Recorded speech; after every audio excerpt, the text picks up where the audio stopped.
The one thing people often struggle to do is giving themselves time to think deeply about what they're about to say, especially when they feel provoked. The world has normalized being mean to others, especially on social media.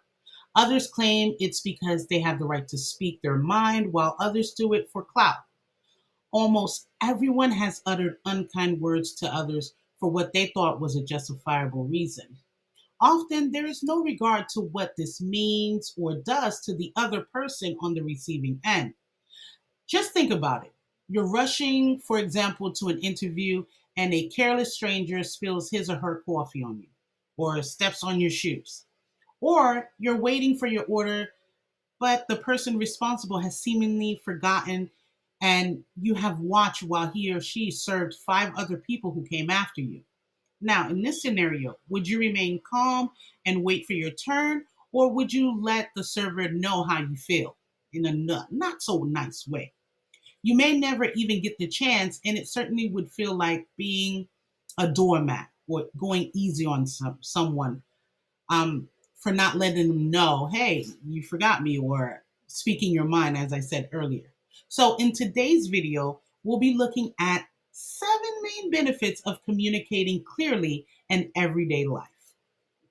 For the best strategies and tips on finally living the life of your dreams with the least resistance through making the right tweaks to your mindset and daily habits, be sure to subscribe and hit the notification bell to get my latest uploads every week.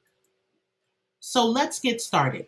Earlier, I gave a scenario and asked you, the viewer, how would you react and feel in that current situation? The normal thing to do in similar situations like that would be to scream at the person or let them know how much of an inconvenience they are. Yes, we often feel people deserve it and they need to be taught a lesson. Sometimes it is just about the pressure to prove that we're not a pushover or weak. But what difference does it really make? Does it change what has already happened to you? Is there a way of teaching them a lesson other than screaming and being mean? How would you prefer someone you've drawn to talk to you? And what if you choose peace? Hmm? So let's move on to looking at the benefits of taking your time to choose the right words. Number one, it promotes peace. When you choose to use peaceful language, you shun a possible war. Even someone who was expecting you to retaliate so that they can escalate their issues or previous issues with you is denied that opportunity. You shut it down completely. You never know what that other person would have said next and what that would have done to you mentally and emotionally. Number two, you won't burn unnecessary bridges. Sometimes our choice of words ruins things that would otherwise have been perfect or just okay. Some words cannot be taken back, and the end result cannot be fixed or rearranged. In a world where misunderstandings and miscommunications occur, it is crucial to ensure that you calmly communicate and seek understanding before you lash out unnecessarily. This could mess up your relationships and reputation for good. The great late Maya Angelou once said, now I'm paraphrasing here, people will forget what you said, but they definitely won't forget how you made them feel. Try and remember this every time you are angry or disappointed at someone for what they said or did. Calm down first before you attempt to discuss issues with the person in question in that particular situation. Number three, create an environment that is conducive for proper discussion. Using peaceful words makes it easier to talk issues out with people where harsh words would make them defend themselves and fight back. It is, therefore, easier to find solutions to problems or have a meaningful discussion when the involved parties choose peace and respect. But remember, don't allow your pride or ego to take control in that particular situation. Number four, easily you can easily create and maintain meaningful relationships. People respect those who show respect and give them respect. Not all the time, but most of the time. Your choice of words is part of the criteria the other person will use when choosing whether to associate with you or not. This is true also in forming friendships in your social life or cliques or teams in a work environment. Also, people will most likely want to be associated with you because they respect and admire you, not because they are scared to ever be thought of as your rival, but because you hold yourself up to certain standards that they admire or have within themselves as well. Number five, you save others from hurt and stress. So many people who doubt themselves and think of their lives as worthless are victims of abuse on one or more levels. Unfortunately, some have even lost their lives to that. You may think you are teaching someone a lesson or you're making them stronger, whereas, for example, a superior and subordinate dynamic is involved when you're actually driving them into a dark place. With the way people are facing mental health issues, some of which are kept under lock and key, behind masks and insecurities, ego trips, all of the above that we can think of, you may want to choose your words as though everyone is dealing with something. Now, this is not an excuse for people who are projecting their hurt and not seeking the proper help and guidance. But this is like a generalized umbrella to really consider. Okay? Number six, your intentions can be better understood. It's easier to be understood when you use peaceful language than when you're harsh or mean. For example, there are times when we need to compliment others for a job well done or congratulate them on their achievements, but at the same time, we may want to point out an issue or two that they need to fix or guard against. Now, if we don't choose our words carefully in such cases, we can easily come across as jealous or envious or just being mean or a hater. It won't matter that your intentions are coming from a good place. Number seven, it could be your shield in the future. I remember in Ifa, the Ifa corpus, the Holy Corpus, the Odu of Onrimei and Irosumei. Basically, in a brief overview of those two Odus, they sit opposite of each other, one to the west and one to the east. And these directions roughly mean the West dealing with our emotions, how we react to them, how we reenact them when we're feeling a certain way, our inner lives, and who we are as a person, where the East is talking about us as the inquirer ourselves and our mundane life, work, school, how we deal with the outside world, etc.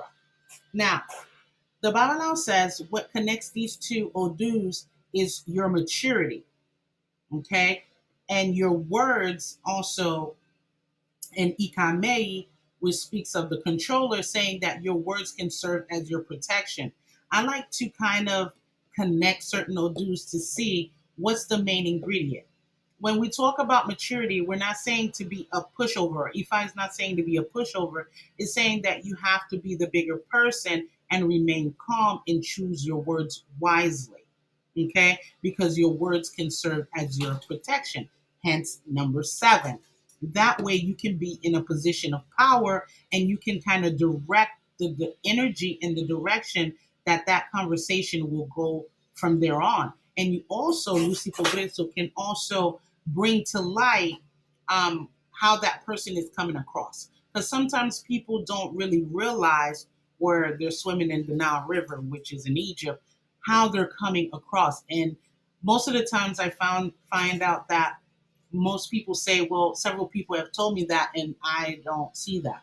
And I'm like, how do you not sit back and self reflect if more than one, two, or even three people have told you, hey, you're coming off harsh? Or hey, your facial expression is saying one thing, but you're telling me another thing. So those are good things to keep in mind. Okay. Now, on the other hand, we all make mistakes, have bad days. We're under pressure when it comes to work in our daily lives. You might be on the receiving end or the other side of the coin and be the one, like in my previous example, spilling the coffee on someone or taking forever to cater to someone if you work in a hospitality, business to consumer or consumer to business type of field, right? Or caring, nursing, health, you understand what I'm saying, right? Now, If you're known to be a forgiving, caring, understanding, and gentle person, any normal person would understand and forgive your mistakes too without using harmful words. They're like, okay, this person's having a kind of rough day, so they'll give you that one pass. But if you're known to be that being, you're known to be, some people like to hide it under the word of, oh, I'm just assertive or I'm just aggressive. No, you're mean. Yeah, you're mean. hmm They won't give you that pass. So what's the use of going back and forth? So to sum it all up, it is your words, your maturity, and your capability to stay calm in a situation like that, so you can direct the energy and the direction, the way the conversation would go, or you would like it to go, will serve as your shield. Okay. So to recap, here are the 7 main benefits to communicating clearly in everyday life. Number one, it promotes peace. Number two, you won't burn unnecessary bridges. Number three, you create an environment that is conducive for proper discussion. Number four, you easily create and maintain meaningful relationships. Number five, you save yourself and others from hurt and stress. Number six, your intentions can be better understood. And finally, number seven, it can be your shield in the future. As you can see, these benefits really pack a punch and make a strong argument. But I also know that it's easier said than done when you're kind of caught up in the moment. But I can promise you that with self patience and practice, choosing peace over drama and communicating clearly will become second nature. Sometimes you have to take the time to break it down to someone what you're trying to communicate and how you're trying to come across, thus saving you the headache and stress of dealing with an uncomfortable situation. Now, it's your turn to apply what you just learned. By the way, I've created a workbook and a guide to go along with today's subject to help you get a jump start on creating and implementing real lasting change. You can find your free copy in the description box below. Now, if you find yourself needing more help, you know where you can find me at themoralcompass.com, where I'll provide more tips and tricks to help you on your self realization journey. Also, if you're new here, please don't forget to like and subscribe to the channel. I would love to have you a part of the family, and I'll catch you in the next video. Stay blessed.